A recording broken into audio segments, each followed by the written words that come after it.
Capítulo 57. El Apocalipsis.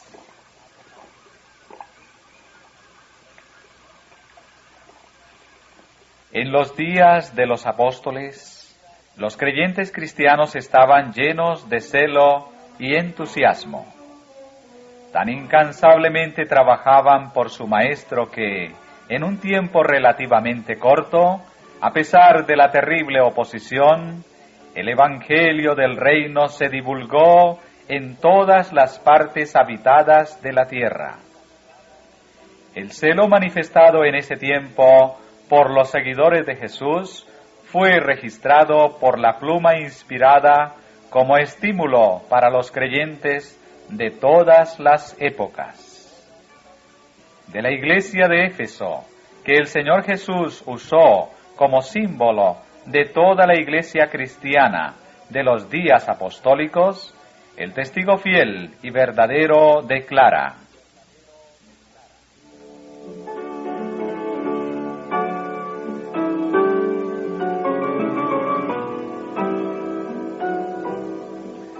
Yo sé tus obras y tu trabajo y paciencia, y que tú no puedes sufrir los malos, y has probado a los que se dicen ser apóstoles y no lo son, y los has hallado mentirosos, y has sufrido y has tenido paciencia, y has trabajado por mi nombre, y no has desfallecido.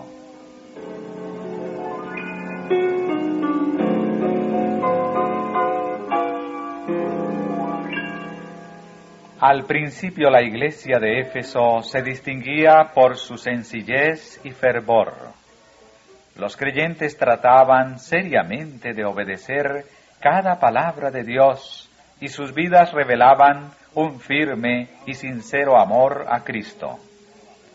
Se regocijaban en hacer la voluntad de Dios porque el Salvador moraba constantemente en sus corazones. Llenos de amor para con su Redentor, su más alto propósito era ganar almas para Él. No pensaron en atesorar para sí el precioso tesoro de la gracia de Cristo. Sentían la importancia de su vocación y, cargados con el mensaje sobre la tierra paz, entre los hombres buena voluntad, ardían en deseos de llevar las buenas nuevas de la salvación a los rincones más remotos de la tierra. Y el mundo conoció que ellos habían estado con Jesús. Pecadores arrepentidos, perdonados, limpiados y santificados, se allegaron a Dios por medio de su Hijo.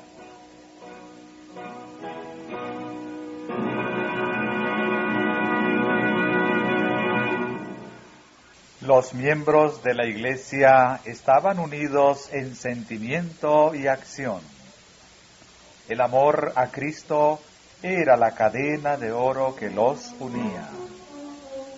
Progresaban en un conocimiento del Señor cada vez más perfecto, y en sus vidas se revelaba el gozo y la paz de Cristo. Visitaban a los huérfanos y a las viudas en su aflicción, y se guardaban sin mancha del mundo, pues comprendían que de no hacerlo, estarían contradiciendo su profesión y negando a su Redentor.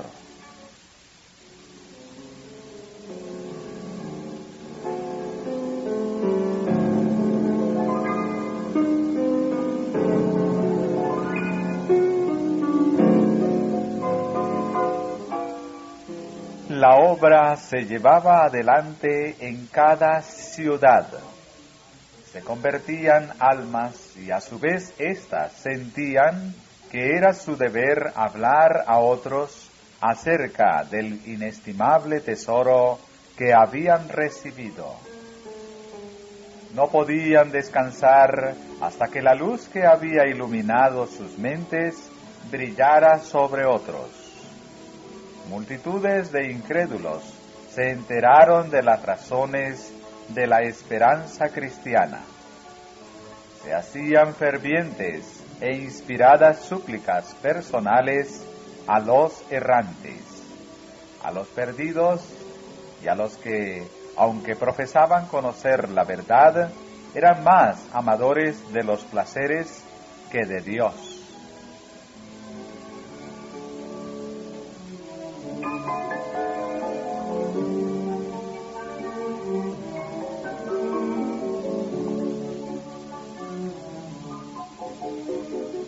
Pero después de un tiempo el celo de los creyentes comenzó a disminuir, y su amor hacia Dios y su amor mutuo decreció.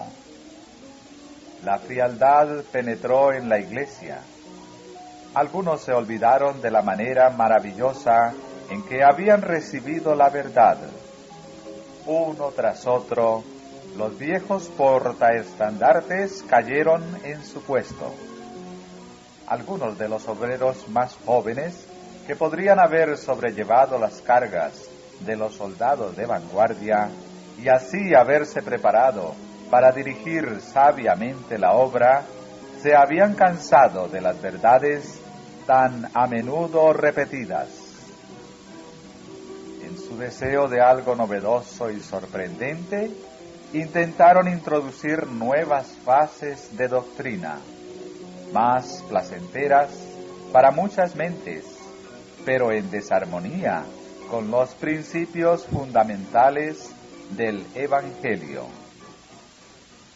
A causa de su confianza en sí mismos y su ceguera espiritual, no pudieron discernir que esos sofismas serían causa de que muchos pusieran en duda las experiencias anteriores, y así producirían confusión e incredulidad.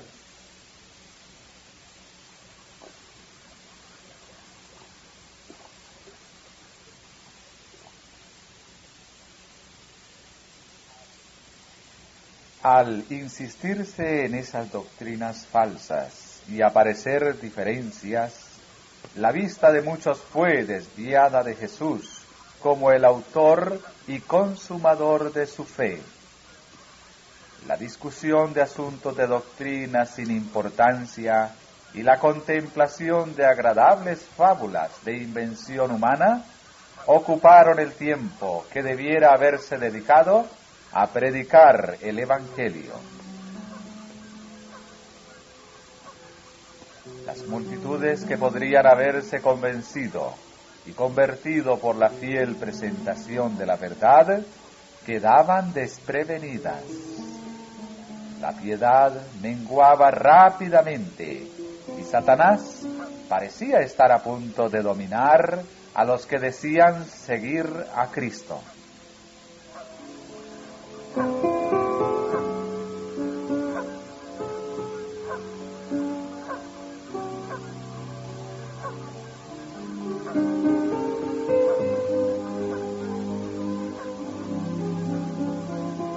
Fue en esa hora crítica de la historia de la Iglesia cuando Juan fue sentenciado al destierro. Nunca antes había necesitado la Iglesia su voz como ahora.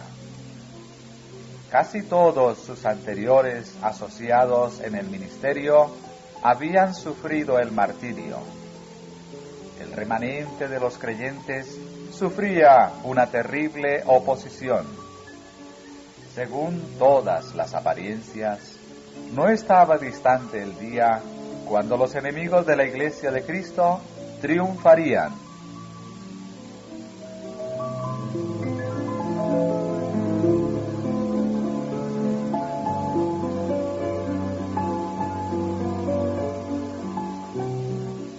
Pero la mano del Señor se movía invisiblemente en las tinieblas. En la providencia de Dios, Juan fue colocado en un lugar donde Cristo podía darle una maravillosa revelación de sí mismo y de la verdad divina para la iluminación de las iglesias.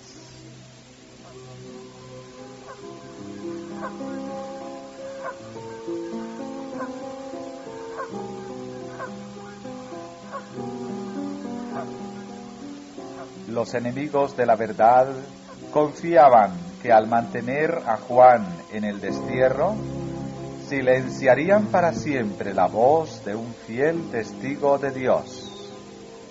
Pero en Patmos, el discípulo recibió un mensaje cuya influencia continuaría fortaleciendo a la Iglesia hasta el fin del tiempo. Aunque no se libraron de la responsabilidad de su mala acción, los que desterraron a Juan llegaron a ser instrumentos en las manos de Dios para realizar los propósitos del cielo. Y el mismo esfuerzo para extinguir la luz destacó vívidamente la verdad.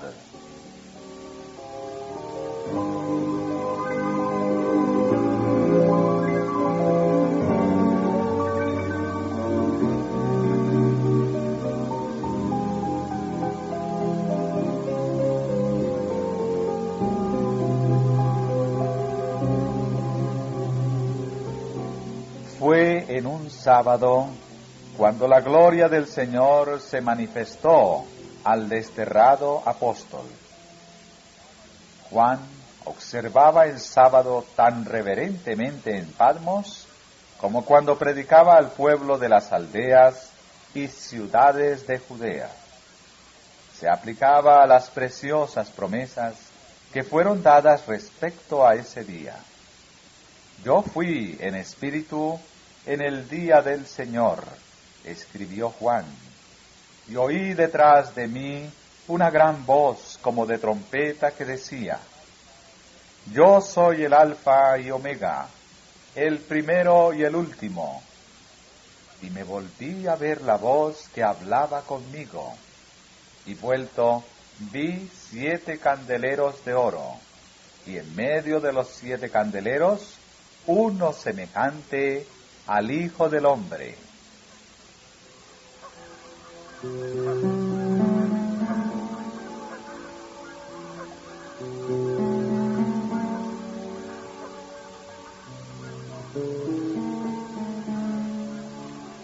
Fue ricamente favorecido el discípulo amado. Había visto a su maestro en el Getsemaní, con su rostro marcado con el sudor de sangre de su agonía. Tan desfigurado era su aspecto más que el de cualquier hombre, y su forma más que la de los hijos de Adán. Le había visto en manos de los soldados romanos, vestido con el viejo manto purpúreo y coronado de espinas. Le había visto pendiendo de la cruz del Calvario, siendo objeto de cruel burla y abuso. Ahora se le permite contemplar una vez más a su Señor, pero cuán distinta es su apariencia.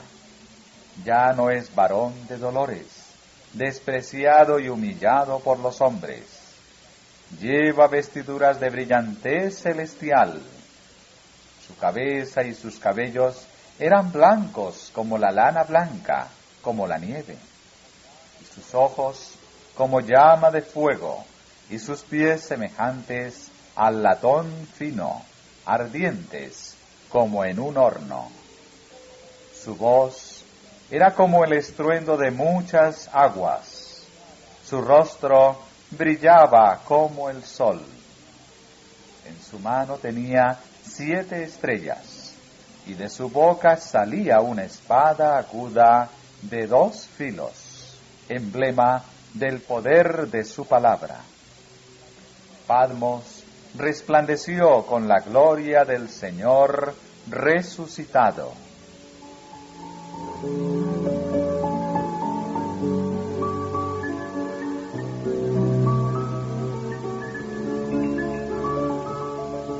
Y cuando yo le vi, escribió Juan, caí como muerto a sus pies. Y él puso su diestra sobre mí, diciéndome: no temas.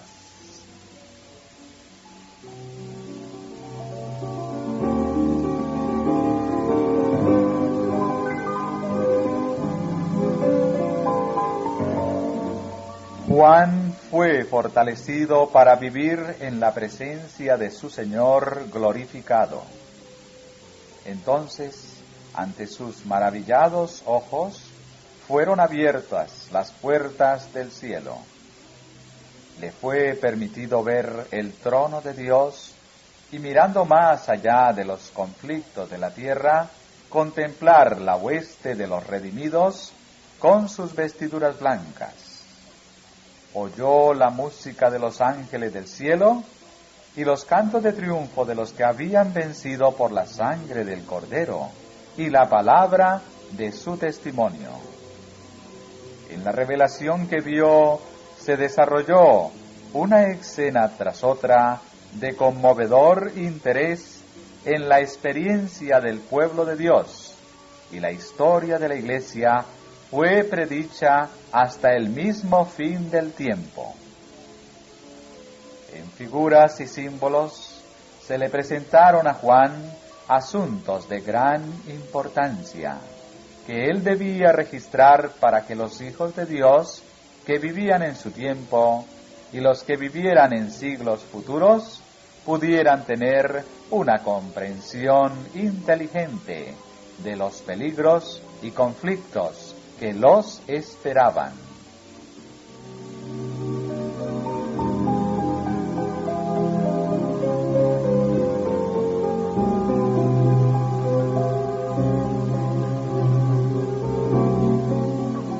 Esa revelación fue dada para la orientación y el aliento de la Iglesia durante la dispensación cristiana. Y sin embargo, ha habido maestros religiosos que declararon que es un libro sellado y que sus secretos no pueden explicarse. Como resultado, muchos han dejado de lado el registro profético y rehusado dedicar tiempo al estudio de sus misterios. Pero Dios no desea que su pueblo considere así ese libro. Es la revelación de Jesucristo que Dios le dio para manifestar a sus siervos las cosas que deben suceder presto. Bienaventurado el que lee, dijo el Señor, y los que oyen las palabras de esta profecía y guardan las cosas en ella escritas, porque el tiempo está cerca. Porque yo protesto a cualquiera que oye las palabras de las profecías de este libro, si alguno añadiere a estas cosas, Dios pondrá sobre él las plagas que están escritas en este libro. Y si alguno quitare de las palabras del libro de esta profecía, Dios quitará su parte del libro de la vida y de la santa ciudad y de las cosas que están escritas en este libro. El que da testimonio de estas cosas dice: ciertamente vengo en breve.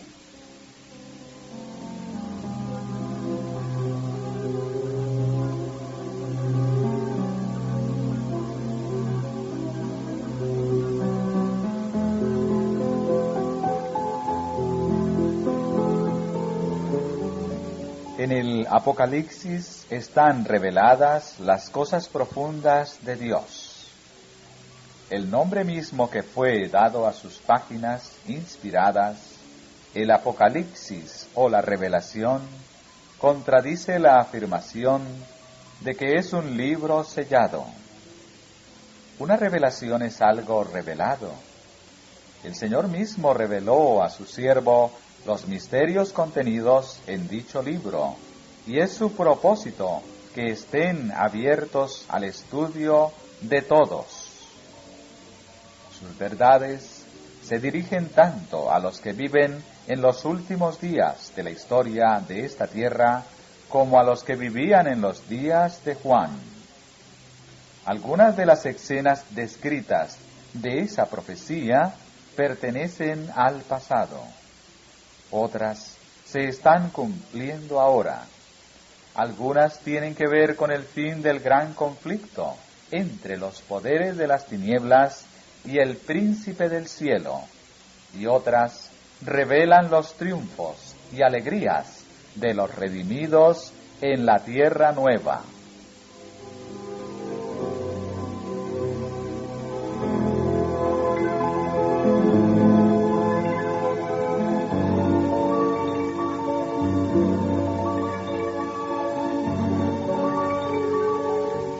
Nadie piense que al no poder explicar el significado de cada símbolo del Apocalipsis, es inútil seguir escudriñando el libro en un esfuerzo de conocer el significado de la verdad que contiene. El que reveló esos misterios a Juan dará al investigador diligente de la verdad un goce anticipado de las cosas celestiales. Los que tengan sus corazones abiertos para la recepción de la verdad serán capacitados para entender sus enseñanzas, y se les otorgará la bendición prometida a los que oyen las palabras de esta profecía y guardan las cosas en ella escritas.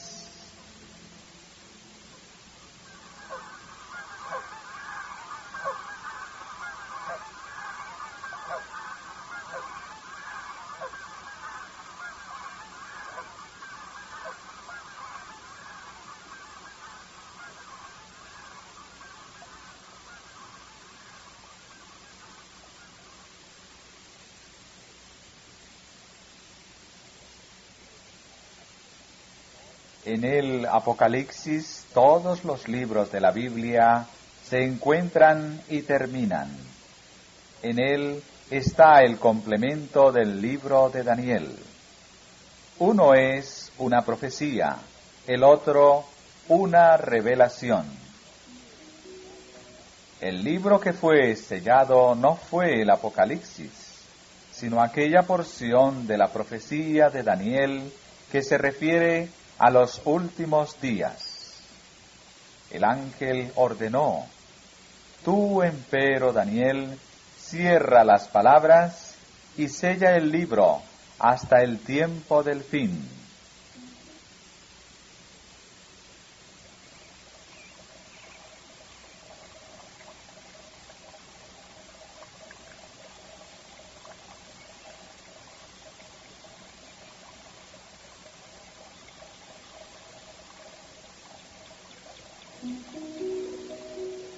Fue Cristo quien ordenó al apóstol que escribiera lo que le iba a ser revelado.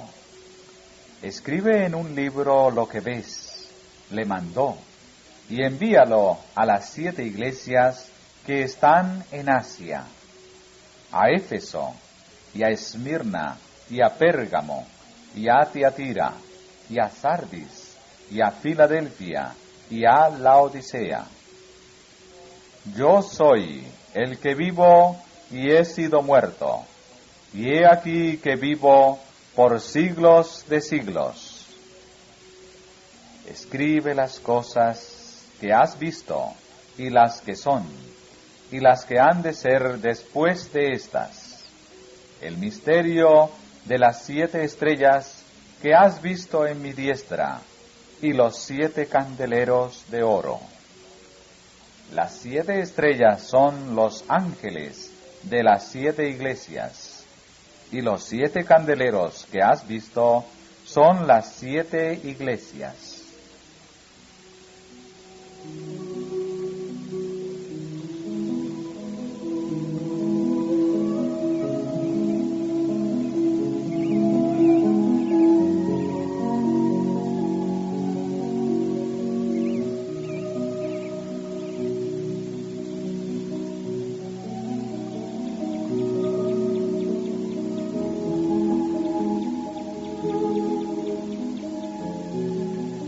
Los nombres de estas son un símbolo de la Iglesia en diferentes periodos de la era cristiana.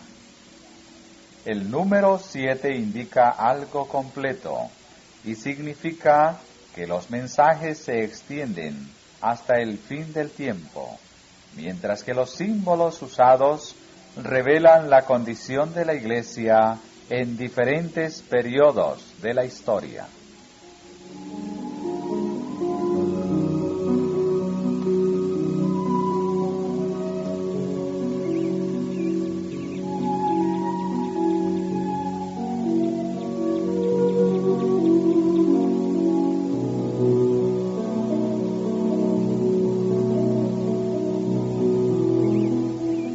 Se habla de Cristo como caminando en medio de los candeleros de oro.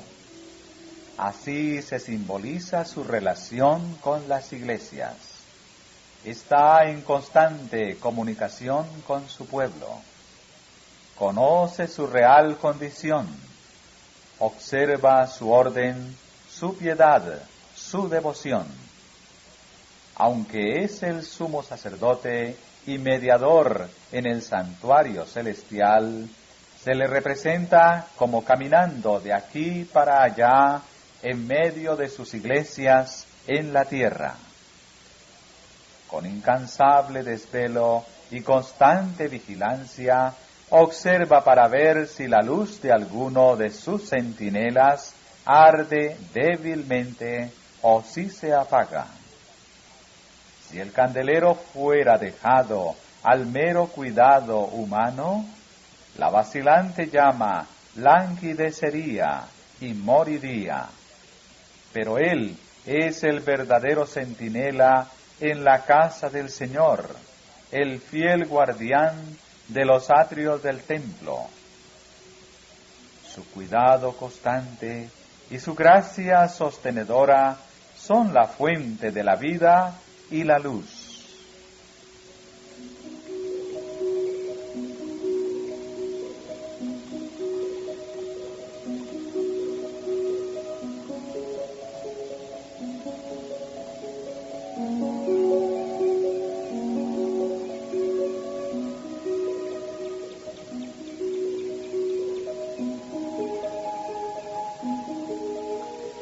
Cristo fue presentado como sosteniendo las 7 estrellas en su mano derecha. Esto nos asegura que ninguna iglesia que sea fiel a su cometido necesita temer la destrucción, porque ninguna estrella que tiene la protección del Omnipotente puede ser arrancada de la mano de Cristo.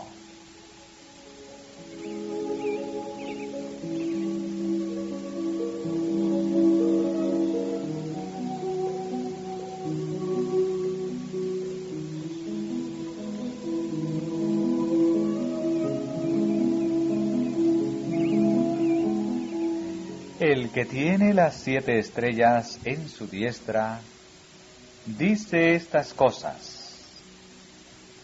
Estas palabras son dirigidas a los maestros de la Iglesia, a aquellos a quienes Dios confió pesadas responsabilidades. Las dulces influencias que han de abundar en la Iglesia están vinculadas estrechamente con los ministros de Dios, quienes deben revelar el amor de Cristo. Las estrellas del cielo están bajo su dirección. Las llena de luz, guía y dirige sus movimientos. Si no lo hiciera, llegarían a ser estrellas caídas. Así es con sus ministros. Son instrumentos en sus manos y todo lo bueno que pueden hacer es realizado por medio del poder divino. Por medio de ellos se difunde la luz del Salvador, quien ha de ser su eficiencia.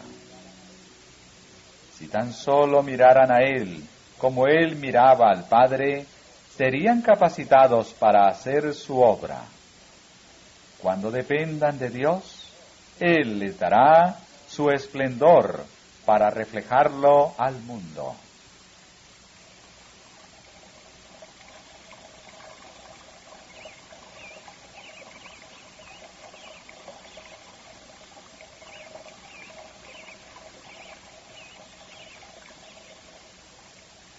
En el comienzo de la historia de la Iglesia, el misterio de iniquidad, predicho por el apóstol Pablo, comenzó a hacer su obra impía.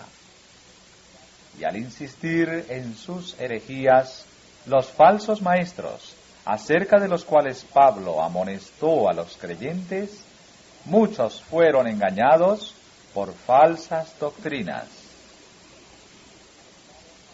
Algunos vacilaron bajo las pruebas y fueron tentados a abandonar la fe. En el tiempo cuando Juan recibía esta revelación, muchos habían perdido su primer amor a la verdad del Evangelio. Pero en su misericordia, Dios no dejó que su iglesia permaneciese en la apostasía. En un mensaje de infinita ternura, reveló su amor hacia ella y su deseo de que hiciera una obra segura para la eternidad. Recuerda, rogó, de dónde has caído, y arrepiéntete, y haz las primeras obras.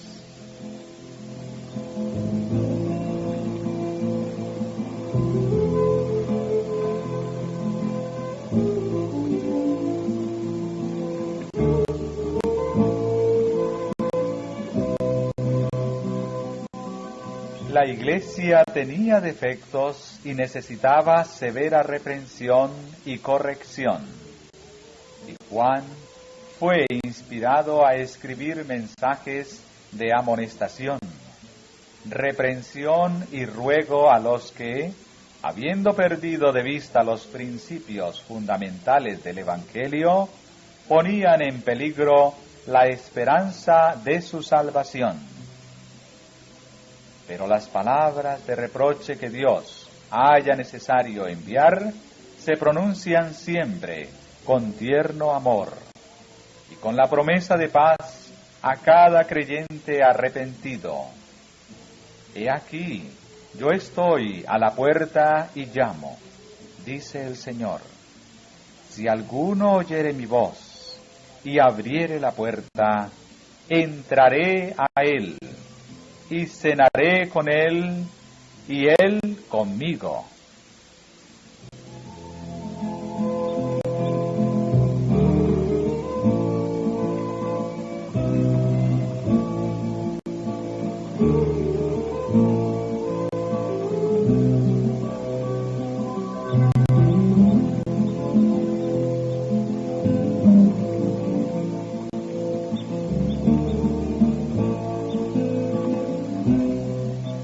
Para los que en medio del conflicto mantuviesen su fe en Dios, le fueron confiadas al profeta estas palabras de encomio y promesa. Yo conozco tus obras. He aquí, he dado una puerta abierta delante de ti, la cual ninguno puede cerrar, porque tienes un poco de potencia y has guardado mi palabra y no has negado mi nombre. Porque has guardado la palabra de mi paciencia, yo también te guardaré de la hora de la tentación que ha de venir en todo el mundo, para probar a los que moran en la tierra.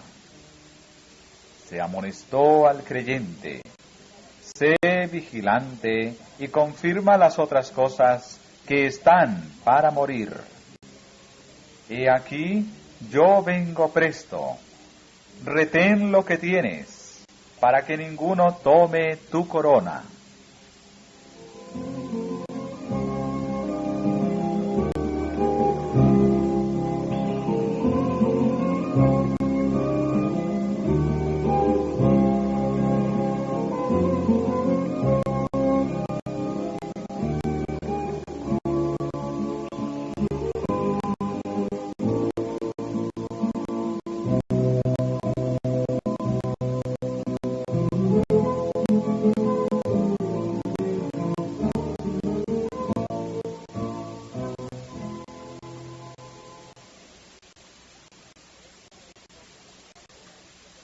Por medio de uno que declaró ser hermano y participante en la tribulación, Cristo reveló a su iglesia las cosas que ella debía sufrir por su causa. Al penetrar con su vista a través de largos siglos de tinieblas y superstición, el anciano desterrado vio a multitudes sufrir el martirio por causa de su amor hacia la verdad.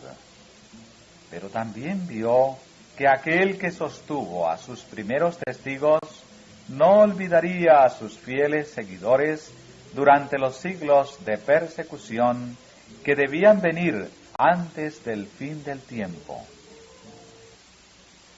No tengas ningún temor de las cosas que has de padecer, declara el Señor. He aquí, el diablo ha de enviar a algunos de vosotros a la cárcel para que seáis probados, y tendréis tribulación. Sé fiel hasta la muerte, y yo te daré la corona de la vida.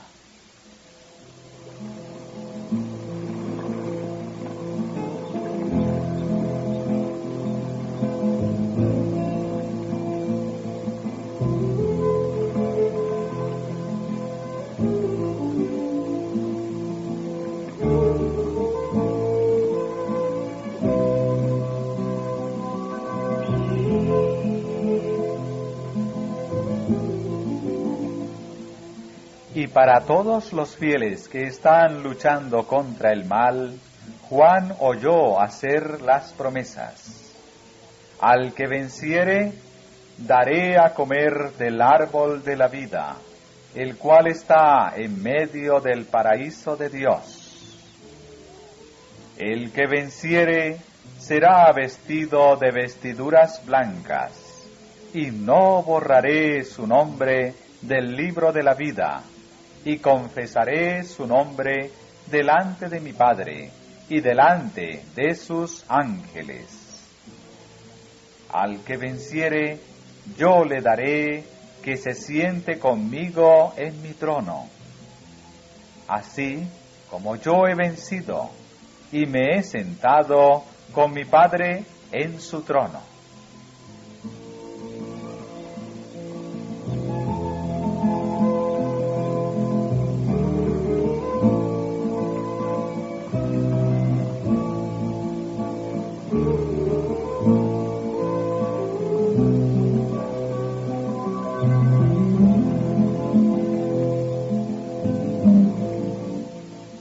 Juan vio la misericordia, la ternura y el amor de Dios mezclados con su santidad, justicia y poder.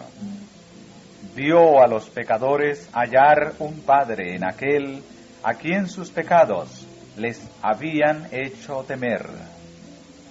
Y mirando más allá de la culminación del gran conflicto, contempló en Sión a los que habían alcanzado la victoria, estar sobre el mar de vidrio, teniendo las arpas de Dios y cantando el cántico de Moisés y del Cordero.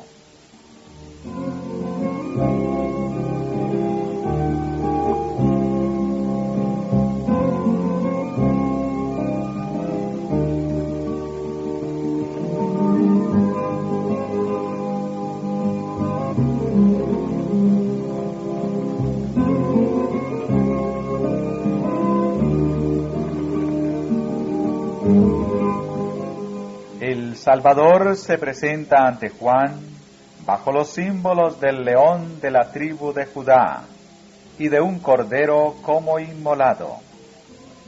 Dichos símbolos representan la unión del poder omnipotente con el abnegado sacrificio de amor.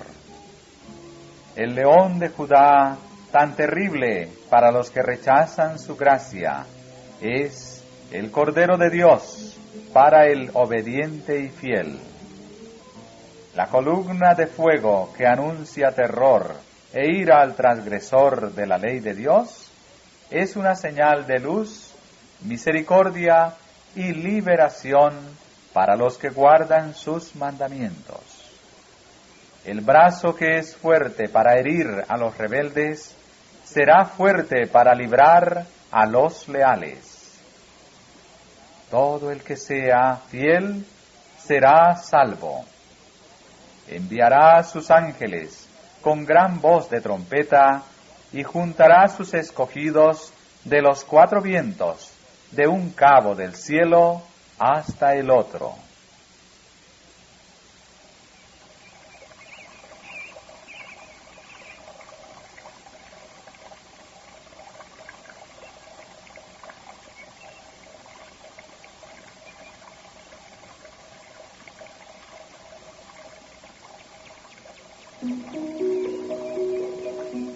En comparación con los millones del mundo, los hijos de Dios serán como siempre lo fueron, un rebaño pequeño. Pero si permanecen de parte de la verdad, como está revelada en su palabra, Dios será su refugio. Están bajo el amplio escudo de la omnipotencia. Dios constituye siempre una mayoría. Cuando el sonido de la final trompeta penetre en la prisión de la muerte y los justos se levanten con triunfo, exclamando: ¿Dónde está, oh muerte, tu aguijón? ¿Dónde, oh sepulcro, tu victoria? Para unirse con Dios, con Cristo, con los ángeles y con los fieles de todas las edades, los hijos de Dios serán una gran mayoría.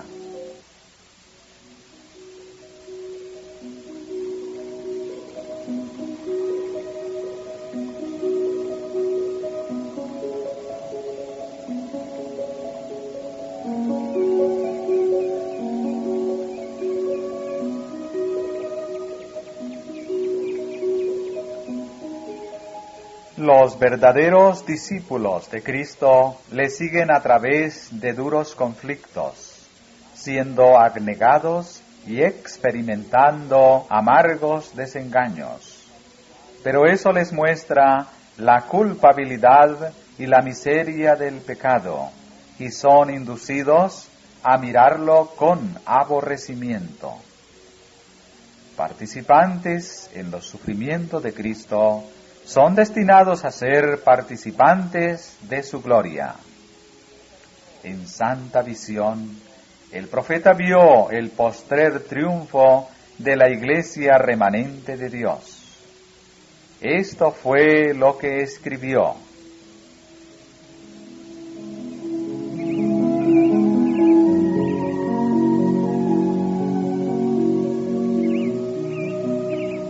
Y vi así como un mar de vidrio mezclado con fuego, y los que habían alcanzado la victoria, estar sobre el mar de vidrio, teniendo las arpas de Dios. Y cantan el cántico de Moisés, siervo de Dios, y el cántico del Cordero, diciendo: Grandes y maravillosas son tus obras, Señor Dios Todopoderoso. Justos y verdaderos son tus caminos, Rey de los santos.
Los Hechos de los Apóstoles. Continuación del capítulo 57, titulado El Apocalipsis.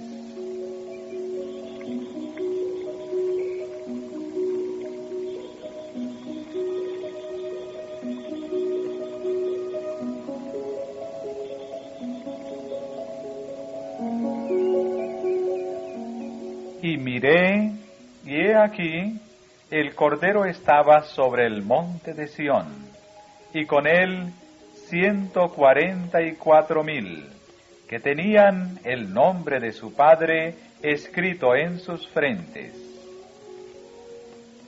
En este mundo habían consagrado sus mentes a Dios, le habían servido con la inteligencia y el corazón, y ahora Él puede poner su nombre en sus frentes, y reinarán para siempre jamás. No entrarán y saldrán como quienes mendigan un lugar. Pertenecerán a aquellos de los cuales Cristo dijo: Venid, benditos de mi Padre, heredad el reino preparado para vosotros desde la fundación del mundo. Les dará la bienvenida como a hijos, diciéndoles: Entra en el gozo de tu Señor.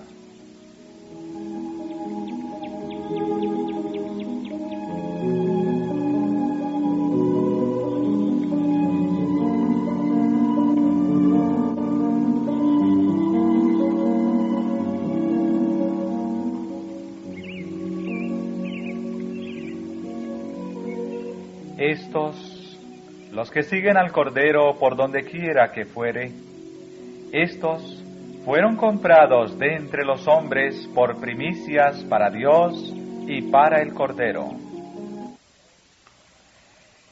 La visión del profeta los coloca frente al monte de Sión, ceñidos para un servicio santo, vestidos de lino blanco, que es la justificación de los santos.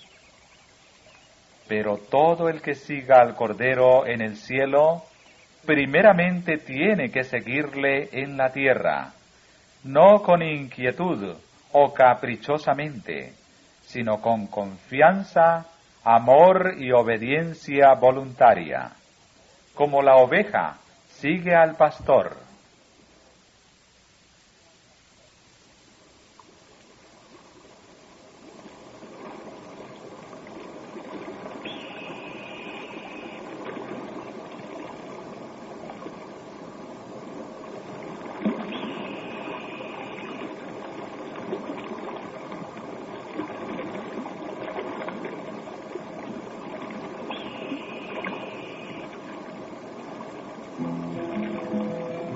Y oí una voz de tañedores de arpas que tañían con sus arpas y cantaban como un cántico nuevo delante del trono, y ninguno podía aprender el cántico sino aquellos 144,000, los cuales fueron comprados de entre los de la tierra.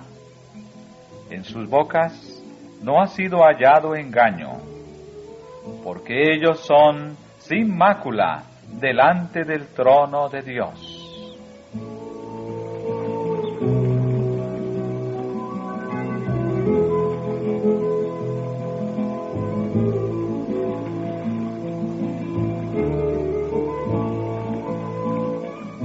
Y yo, Juan, vi la santa ciudad, Jerusalén nueva, que descendía del cielo, de Dios, dispuesta como una esposa ataviada para su marido, teniendo la claridad de Dios, y su luz era semejante a una piedra preciosísima, como piedra de jaspe, resplandeciente como cristal.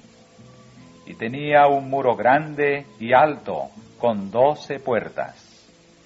Y en las puertas 12 ángeles y nombres escritos, que son los de las 12 tribus de los hijos de Israel. Las 12 puertas eran 12 perlas, en cada una. Cada puerta era de una perla. Y la plaza de la ciudad era de oro puro, como vidrio transparente. Y no vi en ella templo, porque el Señor Dios Todopoderoso es el templo de ella, y el Cordero.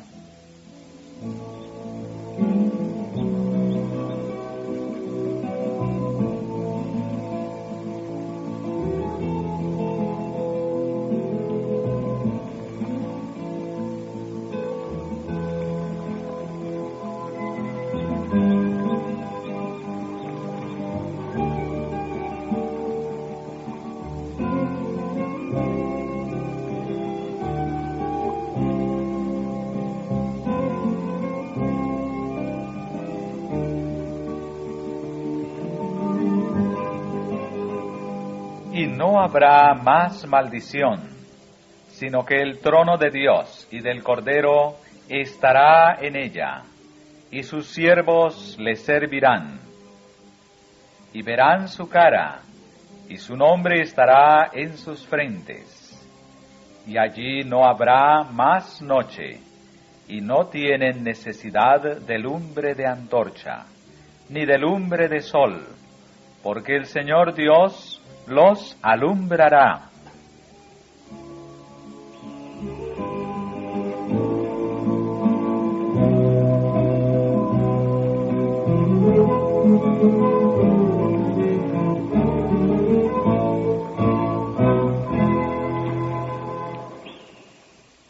Me mostró un río limpio de agua de vida, resplandeciente como cristal, que salía del trono de Dios y del Cordero.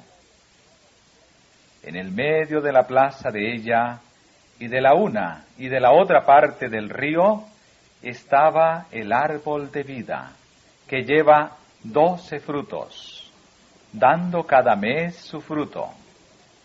Y las hojas del árbol eran para la sanidad de las naciones.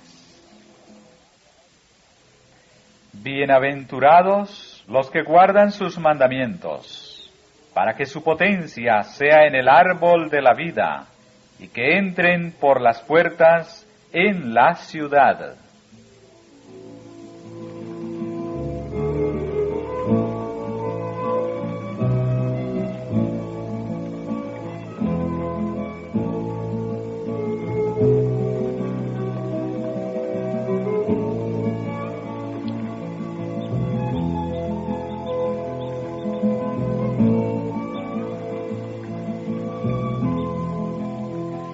Y oí una gran voz del cielo que decía: He aquí el tabernáculo de Dios con los hombres, y morará con ellos, y ellos serán su pueblo, y el mismo Dios será su Dios con ellos.